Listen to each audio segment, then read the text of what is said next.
Hello everyone and welcome to this fourth match of the 7th round of the World Cup of Wargame European Escalation. So once again on Straight Ahead, this time we have a mirror match, PACT versus PACT. To the south on Alpha we've got AK-47 Chris, and to the north on Golf we have Elukka. Good luck to both players, let's see how all this will turn out. So, deployment. As usual, we've got a lot of light units. We've got Zalos, 7 Zalos and 2 TATs, so quite a nice mix. Usual mix, but quite a nice mix. Rifle infantry, anti-air infantry, anti-air vehicle with the Tunguska.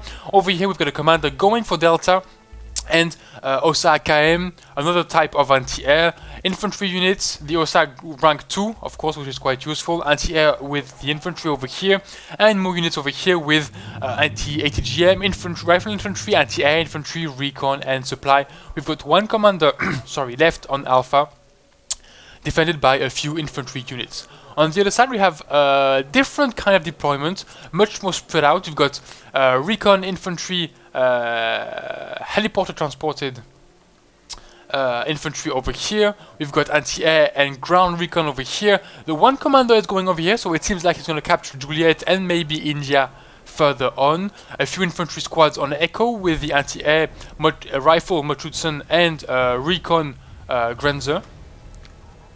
And over here we've got the same kind of composition with Machutsen, Grenzer and Noigla over here. In terms of tanks, we've got a few T-64As, which is quite nice to see. Quite nice tanks, 55 points, 6 accuracy, so quite in the middle, and 7 AP, which is quite nice. First encounter is in Echo. Motorcycles are charging into the PACT red players' ranks. Little fight here between the Grenzers and Motorcycle. Look like the Grenzers are getting annihilated. But one little encounter here in the city. Over here in the middle of the map it looks like Chris is going for a big assault with his 7 Zalos, supported by 2 TATs and 1 OSA AKM to do the anti-air job. And 1 Tunguska also, so that's quite heavy anti-air. Zalos are coming in, killing everything they can. 1 transport here is down. Mochutsen are disembarking from the other transport. The BTR is was BTR or SPW, I don't remember, is killed. The Mochutsen is out in the ground. And oh yeah, something I didn't say, one Smirch is here playing a role of support for Elukka, and quite a nice shot, but Chris reacted to the shot. No Zalo has been killed, a few HPs lost here and there, but no real problem for the blue PACT player. Over here Juliet has been captured by Elukka. Recon is over here making sure nobody is crossing the bridge. So for now it's 3 reinforcement points versus 4, with a bit more map control for Chris. And just when I'm saying that, the BRDM2U is leaving his position and going for India to rebalance the income 4-4. Back in Delta we've got the Dana ready to shoot over there, probably in the forest. So for now it's both players taking their positions. We've got the usual deployment here, infantry in the forest, Zalos, T-80s, supported by 1 Dana, a bit like the deployment we saw with Fiva, but Fiva was a bit more aggressive and all was played in a big fight in hotel. Now it's a bit different. Elukka doesn't really suffer, doesn't really crap.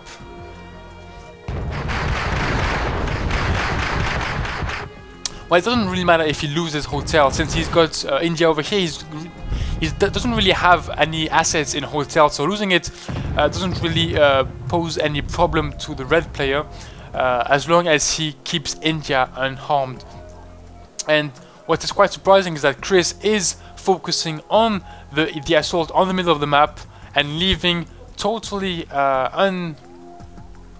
unmenaced the India sector, which has very few defensive units. Commander still on Alpha and Delta, so that's 4 points against 4, and the middle of the map is starting to be the battlefield here. Machutsen against Machutsen, so of course the 15 will beat the 7.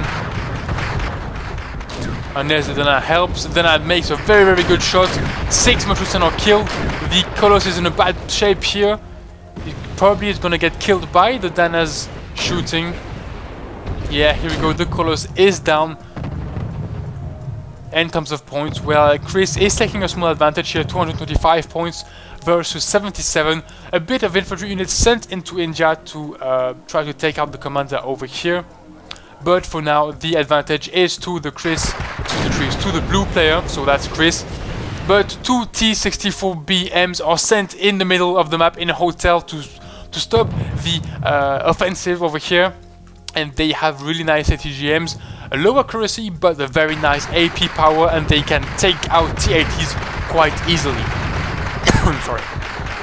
So the T-80s are being quite careful, and one ATGM is going. Oh, and one hit from the side, and the one T-80 is down. So that's really hard for Chris. He lost nearly all his Zalos, got only one left over here. He's got two left over there and lost one of his T-80s. It's going to be really hard to continue the push. 272 points, 242. Elukka caught back his little, the few points he had given to his opponent. Speed things up a little over here. Little fight, the Zalo is fleeing, is getting killed by the VPZU over here. And here we go, the Zalo is down. No more Zalos over here. Two Visat carry units are coming in to pose a threat on the tank. Tank which pulls back intelligently, of course. Would have been killed quite easily in that forest. Smersh shooting on the BTRs, but the BTRs have moved forward and the VPZU take only a few hits, losing only 2 HPs, which is not a real problem.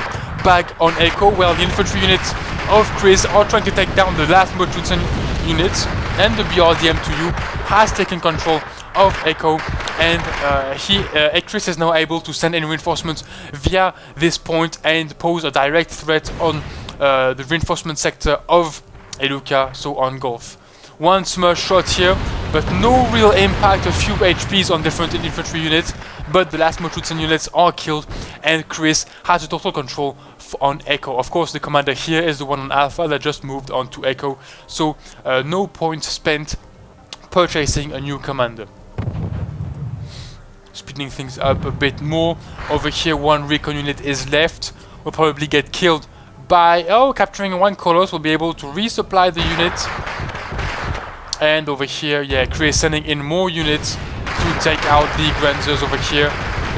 He takes out the Colossus, takes out the Grenzers, and that's it. He is taking position over there. Back on the plateau, we've got the T-55s charging in. The T-64A and the T-64BM are in the bad position. The A is killed. The BM are splitting up. One of them is routing, but hopefully he has still 6 HPs left, and the T-55 are pulling back into the forest. Over here, the Motoselki are getting killed by the Mochutzen. Sorry, and Elukka is able for now to still have a foothold on this plateau, in this forest, and a bit in the city with his transport, his Zigla, and his tanks right behind. So still 4 income against 5, so a bit of an advantage here for Chris. And in terms of points, one nice advantage for Chris, 856 to 486, nearly 400 points advantage for the blue player, the blue PACT player. Nice smart shot here. 2 Conquerors are dead. Well, that's not a lot of points, but it's still a few points. And well, still 300 points, 330 points in advance for Chris against Elukka. So for now, Chris is having the upper hand in this game. He has Delta, he has Echo, he is totally controlling the middle of the map, apart from a few units here and there, a few infantry units here, VPZU over here. The only problem is he is not taking advantage of the light defense over here. There are a lot of recon units, but very few defensive units. A couple of fast units could just rush by and take out the commander. But of course, Chris doesn't know where the commander is and doesn't know there isn't a lot of defensive units, so he is still pushing in the middle of the map. Little encounter here between the BM and the T-80. The BM is survived just with 2 HPs, and the T-80 pulled back while the OSA AKM and the Tunguska shot down the 2 ME-17s. So still this fight in the city over here. The Smersh is shooting once again, taking out a few motorcycle units, but no points taken over here. 300 points advantage for the PACT up 4 player.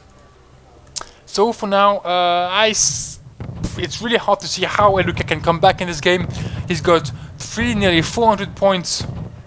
He has 400 points behind his opponent, and he's got 17 minutes to come back in the game. A few units sent in here to see what the opponent has. A recon unit, of course. Transport is killed. The recon unit is still detected, yeah, and the T-62 M1 will just finish them off. Poor Granders. Oh, they've just been able to disappear, and they are killed. One T-80U, that's one very, very big tank, the biggest tank in the game. That's one big tank. The VPZs are moving forward, maybe trying to detect something to kill with the Smersh. They will encounter the BTRs, they will probably be able to take them out. We'll see about that. ME17, ME8 going back. Normally the ME9 has detected them. Oops. I can't believe it. The ME9 is positioned just next to the forest, so it can't see a damn thing. It can't see a damn thing. Oh yeah, it saw it. So well, he sees it a bit late. So the ME17 and the ME8 TV over here are just dropping the infantry units. The VPZU are still alive here and have killed the transports. Little battle over here. T2 M1, BTRs are moving forward, but are getting totally killed by the T-62s, the concourse, the helicopters. Yeah, little encounter here, but no real impact on the game. Still 500 points advantage for Chris. VPZU is here, still alive. VPZU is marking over here. And over here, ME17 gets killed, and the VPZU gets killed by the Igla over here. Too bad for them. So we've got 4 VPZU squads here, ready to detect the enemy units. Over here, one more offensive. We've got Chris pushing to go and control and see what is happening down there. Zalos, T-62M, Tunguska, recon units, T-80. Quite a nice composition. 2 anti-air, 1 big tank, 1 ATGM tank, 1 big tank, anti-tank units. It's quite nice. He is pushing on Golf, pushing back his opponent into the forest. The Smersh is shooting 3 rockets, not much, and dealing no damage whatsoever. Over here, the VPZU have been killed. Only 1 squad is left, 1 VPZU squad here. Will it be able to help Elukka come back in this game? It will be quite difficult. 800 points is separating the 2 players. Elukka has to catch up 800 points, which is going to be pretty hard. He still has a good income, 4 versus 5, so that's not too bad. But he has a poor map control. His opponent is everywhere. He's got tanks, anti-air, infantry, recon. It's going to be very hard to retake the position. Smersh shooting once again. Ooh, the BDR M2U is taking a beating over here. The VPZU is able to see a couple of things. He's moving forward. He sees some units. He doesn't see the commander, but he may be able to make a corrected shot. Zalos are attacking over here, going back to neutral. Zalos are attacking, dealing quite a lot of damage. 600 points still separating both players. Zalos are doing some damage against infantry and the light vehicles. The Smersh are ready to fire. VZ carrier killing some units. The Smershs are firing. The VPZU has been killed, but the Smersh still have a corrected shot, and the BRDMW is sniped by the Smersh. That is a very hard blow for Chris. He's got still a 400 point advantage on his opponent, but that's a very big loss. At this point in the game, he can't replace it. It won't be... well, it's useless to replace it. It needs like 6 minutes to reinforce itself. Or maybe not on 2 points. We'll have to calculate that, but it's in 4 minutes anyway. And the big T-62 army is coming in. Looks like Elukka will want to charge with medium tanks, or well, light tanks, these ones, to deal as much damage as he can. He's got 300 points to catch up, and he's got 3 minutes and 45 seconds to do that. It's gonna be pretty hard. TC2's coming in, and these tanks are slow as hell. If Chris pulls back, which is what he's doing, he will be able to counter this attack. One ME9 coming behind. He is going over the topaz. He doesn't care. He wants to detect the commander. And once more above the topaz, the chopper is shaken. What does he see? He doesn't see much. He doesn't see the commander. He is being shot at. The helicopter has 1 HP left. The Smirch has shot. Looks like a spread shot, not a corrected one. And one shot near the BRDM. It lost 5 HPs, and the second shot kills the BRDM to you. That is the most lucky shot I have ever seen in Wargame. Well, maybe not the most lucky, but a really lucky shot. The most epic one, I must say. 2 minutes and 5 seconds were left. 400 points advantage for Chris, and Elukka with a nice lucky shot, 2 rockets, and the commander is hit. Wow. I mean, wow. Chris must be, well, the game had been played a few days ago, but I think he may have raged quite a lot when he lost this game. I mean, losing because of 2 rockets. So sure, Elukka made a great job detecting the units, but I don't think that last shot was a corrected one. I think he got really lucky. Well, he made a great resistance. He's been able to come back once or twice in the game and got lucky at the end and won the game. Chris made a great push, controlled the game. Maybe too bad he didn't attack the sector over there. He would have been able to take it out. But honestly, he did a great job. Had from 400 to 800 points advantage during all the game. But unlucky on the end.